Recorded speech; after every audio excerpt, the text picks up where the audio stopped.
So hello everyone, we're going to now just go through an assessment of the wound itself.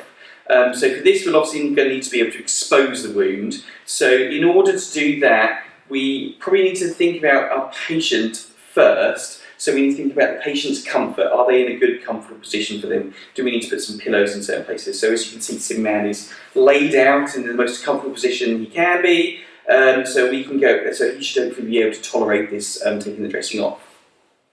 We do need to think about the patient's dignity as well. So Sim Man is covered up, it's only exposing the area that we need to. We might want to think about making sure we're in a room where we're not disturbed, or we've got curtains around us which we won't be disturbed, and we've got all the equipment we need to, so we don't have to keep opening and closing the curtains. Is the patient warm? If we've exposed quite a lot of flesh, we don't want the patient to get too cold and chilly. And are they safe in their area? So we've obviously raised Sim Man's bed up, we've taken the sides down, so is the patient safe in this area? When you think about taking the dressing down, we do need to think about the patient's pain. Can they actually tolerate this? Do we need to think about giving them some pain control? Do they take regular pain control themselves that they could take before we arrive and give it time to work? Do we need to go down the line and think about maybe end knots for them to be able to have this dressing taken off? And also, do we need to prepare before we've done this? So we might know exactly what this wound is over there because of our assessment of all the information written on those, and we know what dressings we need to put on. So we might have a whole trolley all set up ready with all the dressings that we can take this wound off, give it a clean, and then redress it with the next dressing. Or is this a wound that's new to us that we want to inspect thoroughly first and then decide what dressings we're putting on? Is this wound likely to bleed? Do we need to have some kind of padding around just in case we need to cover the wound quickly if we disturb the wound bed? All these things we need to think about before we actually take the dressing off.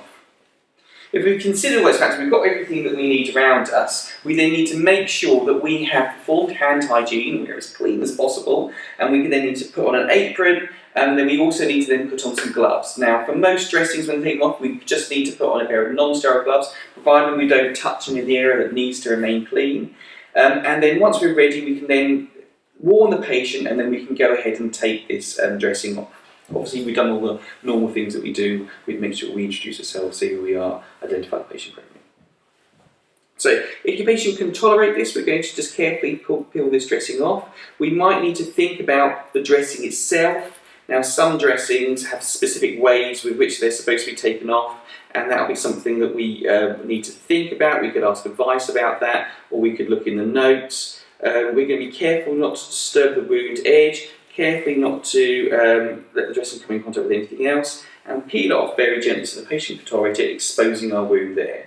If we peel it off nice and slowly, just in case something unexpected happens, maybe there is a bleeding, we can then cover the wound itself with the dressing.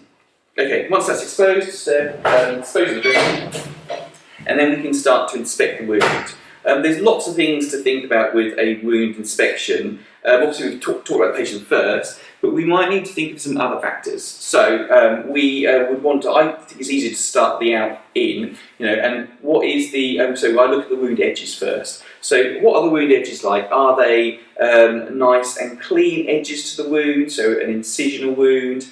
Are they inflamed, possibly indicating that there might be an infection or wound healing's begun? Are they macerated, so is their wound leaking, and are the edges non-viable? Are they thick, is it dry at the edges so it's not healing properly? So think about those, and then we're going to think about maybe is there anything coming out of the wound, some exudate or some fluid. If we think about the exudate, we need to think about the colour of it. Is it clear? Is it yellow? Is it green? Is it red? And what's the amount? Is there load? Was there exudate already outside the dressing on pads, maybe underneath the patient before you got there? Is there just a little bit leaking now, or is the wound completely dry? And then we also need to think about the thickness of the exudate. Is it really viscous? Is it really thick gloopiness, or is it really thin liquid? We can then go on and think about the wound bed itself, and then we need to maybe consider if it was like an injury, maybe for instance the person fell over, and they've got might have some foreign objects, maybe some gravel, some stones, or have they been injured with glass, might have some glass left inside there. We need to remove any foreign objects. Do they have any non-viable tissue, some necrotic tissue that might need to be cut away? Does the wound smell? Is it offensive smelling, indicating maybe there's an infection? What is the colour of the wound bed? Is it green? Is it yellow? Is it red? Does it look really angry? Is it black?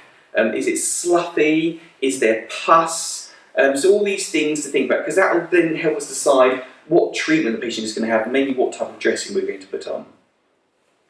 At this stage, when the wound's exposed, we can consider other things. Do we want to measure the wound? Do we want to measure the width, also the length, the width, and the depth of the wound? Do we want to take a photo of it as the wound is so we can keep a record of the patient? Or maybe do we want to do an ultrasound of the wound to see if we can see any problems? Obviously glasses are quite easy to, it's quite hard to see, so we might need to do an ultrasound. So all those things we can consider now.